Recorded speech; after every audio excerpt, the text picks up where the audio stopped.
আবু হুরায়রা রাদিয়াল্লাহু তাআলা আনহু থেকে বর্ণিত, ইন্নাল মুমিনা ইযা আযনাবা কানাত নুকতাতুন সাওদাউ ফি কলবিহি, কোন ব্যক্তি যদি গুনাহ করে, গুনাহ করার কারণে তার অন্তরের মধ্যে একটা কালো দাগ পড়ে যায়।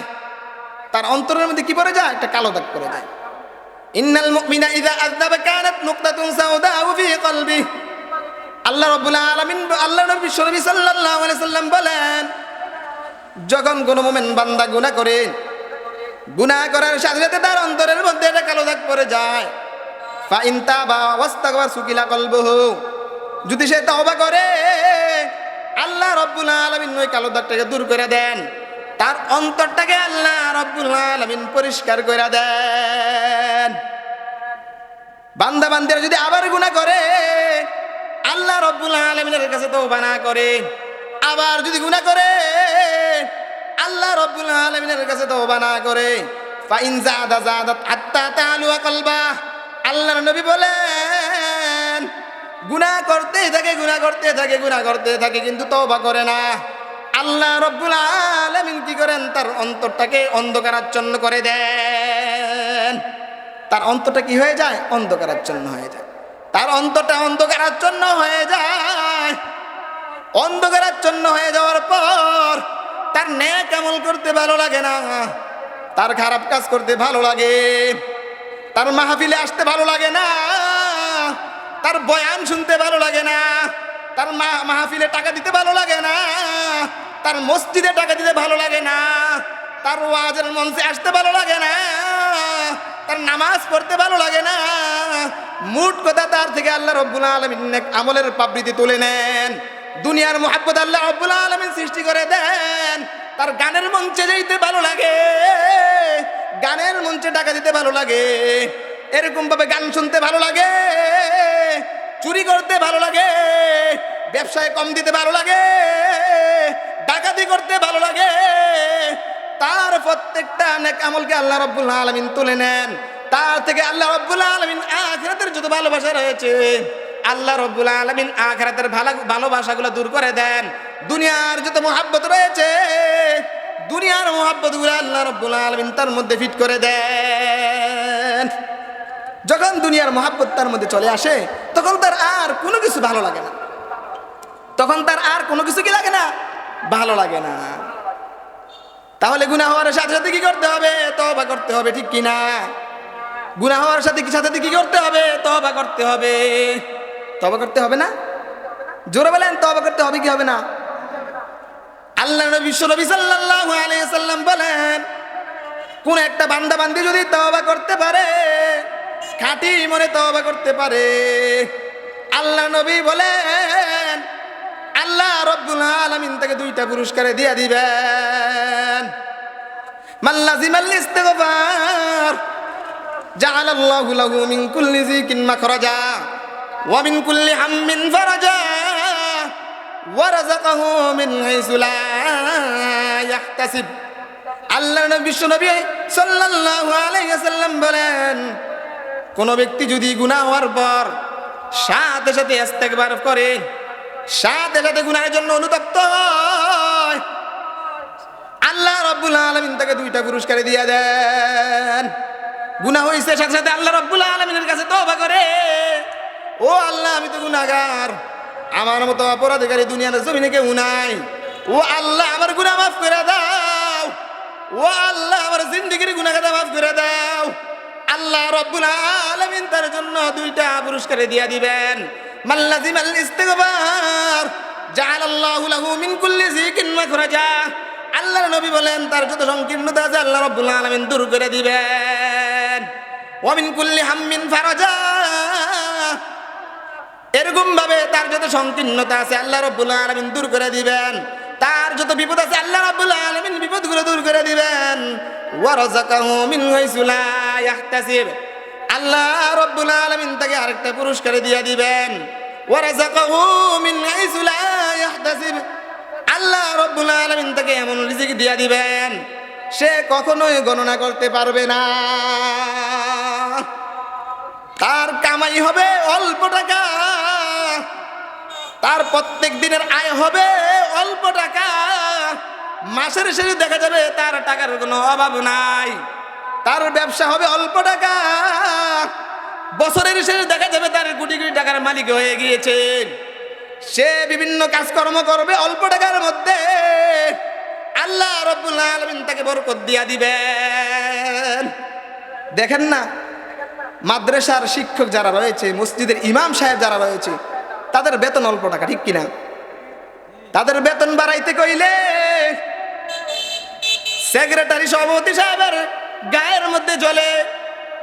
মুস্তাকুন নবী বলেন, কুমিল্লার মুস্তাকুন নবী বলেন, ও জগতের মানুষেরা শুনে রাখো, নদী দেখেছ কিন্তু আল্লাহর ভান্ডার দেখো না। নদী থেকে যদি কোনো মানুষ এক ফোঁটা পানি নেয়, নদীর কোনো আসে যায় না।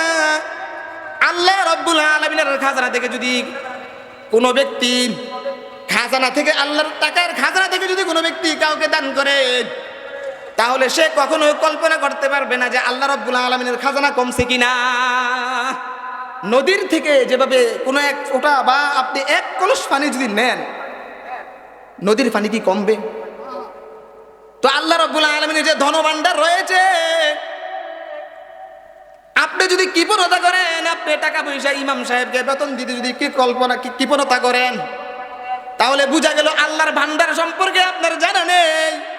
আপনার যদি আল্লাহর ভান্ডার সম্পর্কে জানা থাকতো, তাহলে অবশ্যই অবশ্যই ইমাম সাহেবের, মসজিদের ইমাম সাহেবের বেতন বাড়াইতেন। বাড়াইতেন কি বাড়াইতেন না? আচ্ছা, একটা ইমাম সাহেব প্রথম 5,000 টাকা বেতন ঢুকছে, তাকে 10,000 বাড়াইতে বাড়াইতে 10,000 টাকা করছেন। ওই যে 5,000 টাকা দিচ্ছেন আর এখন যে 10,000 টাকা দিতেছেন, আপনার কি কোনো সমস্যা হয়েছে? আপনার টাকা পয়সা কি কমে গিয়েছে? যদি প্রথম দৈরে যদি ইমাম সাহেবকে 10,000 টাকা দিতেন, আপনার টাকার মধ্যে কি কমতো? আপনার টাকার মধ্যে কি কমি হইতো? কমি হইতো না। যারা ইমাম সাহেবের বেতন, মসজিদের ইমাম সাহেবের বেতন বাড়াইতে কৃপণতা করবে, বুঝা গেল তারা আল্লাহর ভান্ডার সম্পর্কে তারা জানে না, তারা অজ্ঞ, মূর্খ, ঠিক কিনা? মূর্খ না? মূর্খ। আপনি বাড়াইয়া দেন, দেখবেন আল্লাহ রাব্বুল আলামিন আরেক দিক থেকে আপনার টাকা ব্যবস্থা করে দিয়েছে, ঠিক কিনা? আগে মসজিদগুলোর মধ্যে একেবারে অল্প টাকা দিত না, 1,000, 1,500, 500, 300, 200 দিত কি দিত না? কথা বুঝেন না মনে হয়। দিত কি দিত না?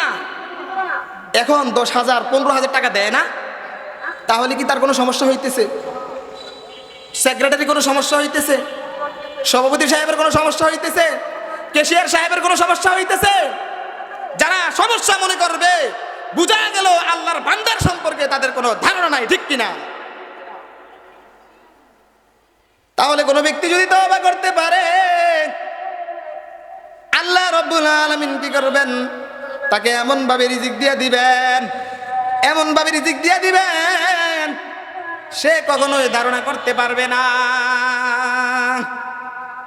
এজন্য তওবা করতে পারবো তো? জোরে বলেন, তওবা করতে পারবো তো? তওবা করলে কি গুনাহ হবে? আল্লাহর নবী বলেন, যদি কোনো ব্যক্তি তওবা করে, কয় সে এমন ভাবে ফিরলো, তওবা করার পর সে এমন ভাবে ফিরলো তার যেন কোনো গুনাহ নাই। কুল্লু বানি আদম খাত্তাউন ওয়া খায়রুল খাত্তাইন আত-তাওয়াবুন। এজন্য আল্লাহ নবী বলেন, প্রত্যেকটা বনি আদমই গুনাহ করে, আর গুনাহকারীদের মধ্যে সর্বোত্তম হলো যেই ব্যক্তি আল্লাহ রাব্বুল আলামিনের কাছে তওবা করে। উত্তম কে ভাই? যে আল্লাহর কাছে তওবা করে, তাহলে কি সবচেয়ে উত্তম। এজন্য আলী রাদিয়াল্লাহু তাআলা আনহু বলেন, তাফসীরে মারিফুল কোরআনের মধ্যে আসছে 6টা জিনিসের নাম হলো তওবা। 1 নাম্বার হলো অতীত কর্মের জন্য অনুতপ্ত হওয়া। তওবার পূর্বে যেই গুনাহের কাজ করেছে এই গুনাহের জন্য অনুতপ্ত হওয়া। নির্জনে গিয়ে আল্লাহ রাব্বুল আলামিনের কাছে কেঁদে কেঁদে বলা, ও আল্লাহ, আমার মতো গুনাহগার দুনিয়ার জমিনে কেউ নাই আল্লাহ। ও আল্লাহ, দুনিয়ার মধ্যে যত আযাব গজব হইতেছে, ও আল্লাহ আমি বান্দার কারণে হইতেছে। ও আল্লাহ, দুনিয়ার মধ্যে যত ফিতনা ফাসাদ সৃষ্টি হইতেছে, ও আল্লাহ আমার গুনার কারণে হইতেছে। চোখের পানিগুলা ফালাইয়া শেষ রাত্রে যদি আল্লাহ রাব্বুল আলামিনের কাছে ক্রন্দন করতে পারি, আল্লাহ রাব্বুল আলামিন বলেন, আল্লাহ রাব্বুল আলামিন তার জিন্দেগীর গুনাহগাতা মাফ করে দিবেন। আল্লাহ রাব্বুল আলামিন তার জিন্দেগীর গুনাহগাতা মাফ করে আল্লাহ রাব্বুল আলামিন তাকে বেগুনাহ মাসুম বানিয়ে দিবেন। আল্লাহ রাব্বুল আলামিন তাকে কি করবেন? বেগুনাহ মাসুম বানিয়ে দিবেন। তাহলে এক নাম্বার শর্ত হলো অতীত কর্মের জন্য অনুতপ্ত হইতে হবে, ভবিষ্যতে ওই কর্মের দিকে না যাইতে হবে। 2 নাম্বার হলো ভবিষ্যতে ওই কর্মের দিকে না যাইতে হবে। তওবা করার পূর্বে যেই সমস্ত গুনার মধ্যে আমি লেগেছিলাম ওই গুনার থেকে আমি বিরত থাকতে হবে। এরকম ভাবে অন্তরে অনুশোচনা করতে হবে। মুখে গুনার জন্য আল্লাহ রাব্বুল আলামিনের কাছে তওবা করতে হবে। 3 নাম্বার হলো কারো সম্পদ যদি আত্মসাৎ করে থাকি তার সম্পদগুলা দিয়ে দিতে হবে। কারো সম্পদ যদি আত্মসাৎ করে থাকি তার সম্পদগুলো তাকে দিয়ে দিতে হবে। আল্লাহ নবী বিশ্বনবী সাল্লাল্লাহু আলাইহি ওয়াসাল্লাম হাদিসের মধ্যে বলেন, মান আখাযা শিবরান মিনাল আরদি যুলমান তাওয়াক্কাল্লাহু ইয়াওমাল কিয়ামাতি মিন সাব'i আরদিন।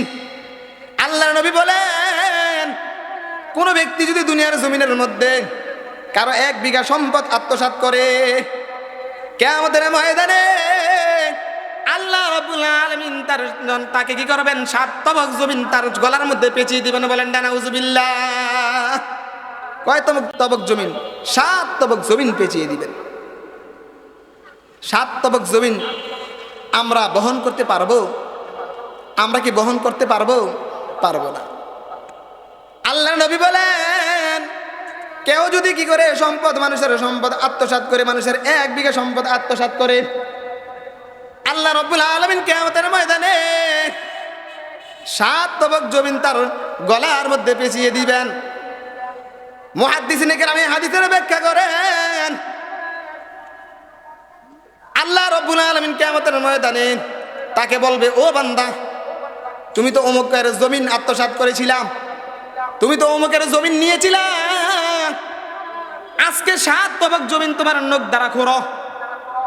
আজকে 7 তবক জমিন কি করো? তোমার আঙ্গুল দ্বারা, তোমার নখ দ্বারা কি করো? খনন করো। খনন করতে কি পারবো? এই খনন করতে কি পারবো?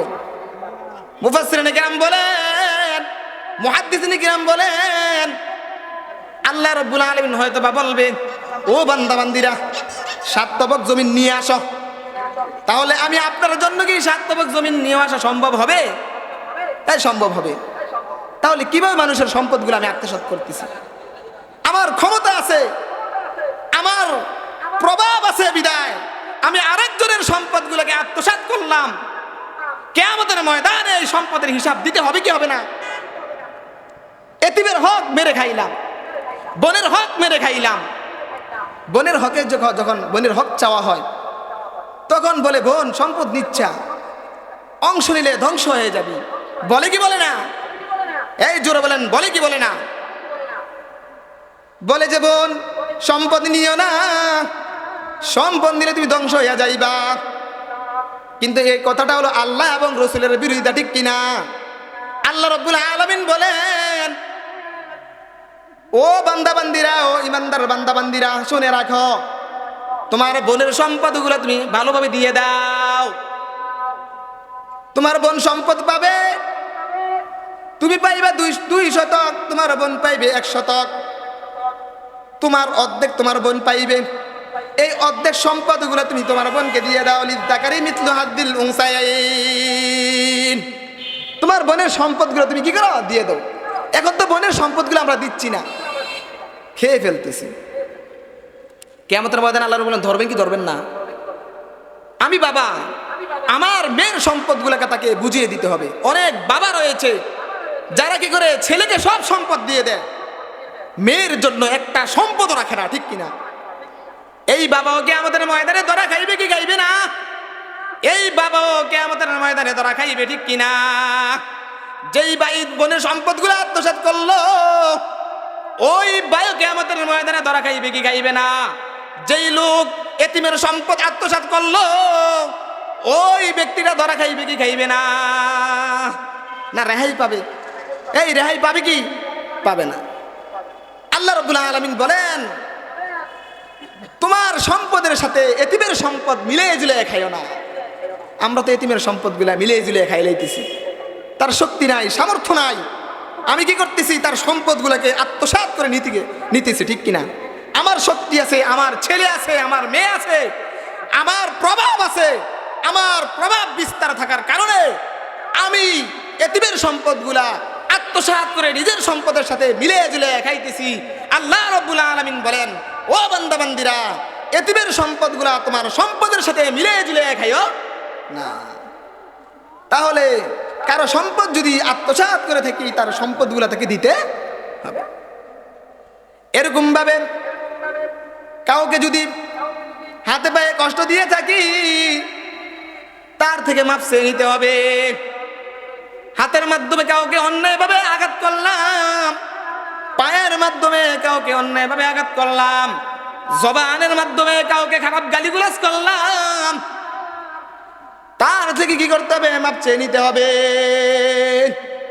কথার আঘাত এমন একটা আঘাত, কাঁটার আঘাত, ছুরির আঘাত, তলোয়ারের আঘাত 1 বছর 2 বছর পরে শুকিয়ে যায়, কিন্তু কথার আঘাত এমন আঘাত, যত চেষ্টা করুক না কেন, যতদিন বেঁচে থাকবে অতদিন পর্যন্ত ওই আঘাতটা থাকে, ঠিক কিনা? ওই আঘাতটা থাকে না? যারা হাদিস শুনানে লাহা ইলতিয়ামু ওয়ালা ইয়ালতামু মা যারা আল লিসান, ছুরির আঘাত 1 বছর 2 বছর পরে শুকিয়ে যায়, কিন্তু কথার আঘাত কখনো শুকায় না, ঠিক কিনা? অন্যায়ভাবে কাউকে মারা যাবে না, অন্যায়ভাবে কাউকে আঘাত করা যাবে না, অন্যায়ভাবে কাউকে জুলুমভাবে কাউকে অত্যাচার করা যাবে না। এজন্য আল্লাহ নবী বলেন, সালাসু দাওয়াতিন মুস্তাজাবাতুন লা শাক্কা ফীহিন্না দাওয়াতুল মাজলুম। আল্লাহ রাব্বুল আলামিন 3 ব্যক্তির দোয়াকে কবুল করেন, তার মধ্যে কোনো সন্দেহ নাই, তার মধ্যে আর দোয়ার মধ্যে কোনো পার্থক্য থাকে না, তার মধ্যে আর দোয়ার মধ্যে কোনো পর্দা থাকে না। আর করতে দেরি সাথে সাথে আল্লাহ রাব্বুল আলামিন কবুল করে ফেলেন। দাওয়াতুল মাজলুম, মজলুমের দোয়া আল্লাহ রাব্বুল আলামিন কবুল করেন। কাউকে যদি অন্যায়ভাবে কোনো আঘাত করে থাকি, কথার মাধ্যমে আঘাত করি বা অন্য কোনো মাধ্যমে আঘাত করি, যদি সে আল্লাহর দরবারে 2 হাত তুলে বলে, আল্লাহ অমুক ব্যক্তি আমাকে অন্যায়ভাবে আল্লাহ মেরেছে, আল্লাহ আঘাত করেছে, ও আল্লাহ তার বিচার তুমি করো। আল্লাহ রাব্বুল আলামিন বলেন কোনো পর্দা থাকে না, সাথে সাথে আমি আল্লাহ রাব্বুল আলামিন কি করি? তার দোয়াকে কবুল করি। ওয়া দাওয়াতুল মুসাফির, মুসাফিরের দোয়া আল্লাহ রাব্বুল আলামিন কবুল করেন। ওয়া দাওয়াতুল ওয়ালিদি আলা ওয়ালাদিহি, আল্লাহর নবী বলেন কোন মা বাবা যদি তার সন্তানের জন্য অনেক দোয়া করে বা বদদোয়া করে, আল্লাহ রাব্বুল আলামিন সাথে সাথে কবুল করেন। এজন্য আল্লাহ নবী বলেন, রিদার রব্বি ফি রিদাল ওয়ালিদি ওয়া সাকাতুর রব্বি ফি সাকাতিল ওয়ালিদ। মা বাবার সন্তুষ্টির মধ্যে আল্লাহ রাব্বুল আলামিনের সন্তুষ্টি, মা বাবার অসন্তুষ্টির মধ্যে আল্লাহ তাআলার অসন্তুষ্টি। হামালাতুহু কুরআন ওয়া ওয়াদাতুহু কুরহা হামলুহু ওয়া ফিসালুহু 30 শাহরা। কেন মা বাবার সাথে ভালো আচরণ করতে হবে? আল্লাহ রাব্বুল আলামিন বলেন, হামালাতুহু কুরহা ওয়া ওয়াদাতুহু কুরহা, পেটের মধ্যে ধারণ করা অনেক কষ্ট, দুধ পান করা অনেক কষ্ট। কষ্ট কি কষ্ট না? আমরা তো বুঝি না, আমরা তো জানি না, মায়েরা বুঝে যে কত কষ্ট। কিতাবের মধ্যে পাওয়া যায়, একটা সন্তান মার পেটের মধ্যে থাকা অবস্থায় 4500-এর মতো লাথি মারে, 4500-এর মতো লাথি মারার পর সর্বশেষ যে লাথিটা মারে, সর্বশেষ লাথিটা মেরে ওই সন্তানটা দুনিয়ার জমিনে আগমন করে। ওই শেষ লাথি খেয়ে মা 1 দিন নয় 2 দিন নয় 1 সপ্তাহ 15 দিন পর্যন্ত মা বেহুশ হয়ে থাকে, ঠিক কিনা? হুশ আসার পর যখন মার কাছে ওই সন্তান নেওয়া হয়, চাচিরা ভাবিরা বলতে থাকে, ও মার সন্তান, ও মা ওই সন্তানকে তুমি কোলে নিও না। এই সন্তান তোমাকে অনেক কষ্ট দিয়েছে, এই সন্তান তোমাকে অনেক যন্ত্রণা দিয়েছে। আজকে 15 দিন পর তুমি হুঁশ এসেছে, আজকে 15 দিন পর তোমার হুঁশ এসেছে। এই সন্তান তোমাকে কষ্ট দিয়েছে, এই সন্তানকে তুমি লইতে পারবা না। যখন চাচিরা জেঠিরা এই কথা বলে, এই কথা বলার সাথে মা একটা হাসি দিয়ে বলে, না না না, সন্তান আমাকে কোনো কষ্ট দেয় না। সাথে সাথে মা কি করে ওই সন্তানকে কুলে নিয়ে নেয়। ওই যে 4,500 লাথি মা সন্তান মাকে মেরেছে, মার ওই সবগুলা মা ভুলে যায়, ঠিক কিনা? লন্ডন কি হাওয়া দিল মে লাগি, মাদার ফেদার ভুল গই।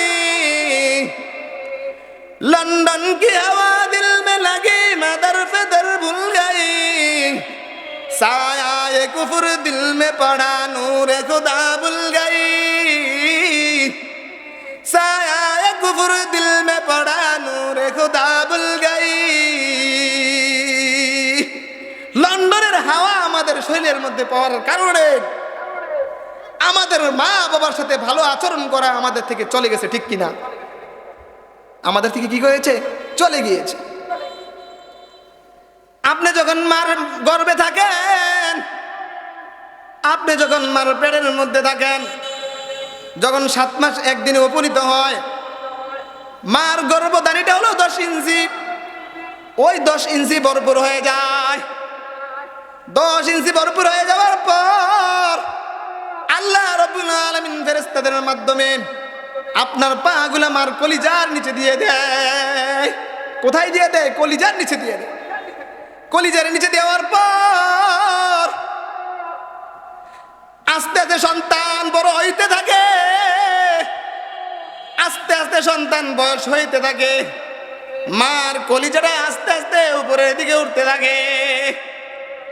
তখন মার শোয়া ভালো লাগে না, মার বসা ভালো লাগে না, মার খাওয়া দাওয়া ভালো লাগে না, মার যেন আর কোনো একটা কিছু করতে মনে চায়, ঠিক কিনা? এই নিষ্ঠুর সন্তানেরা এরকম মা বাবাকে কষ্ট দেয় কি দেয় না? কষ্ট দেয় কি দেয় না? দেয় না, কষ্ট দেয়। মা বাবার সাথে ভালো আচরণ করতে হবে। তো যে কথা বলতেছিলাম,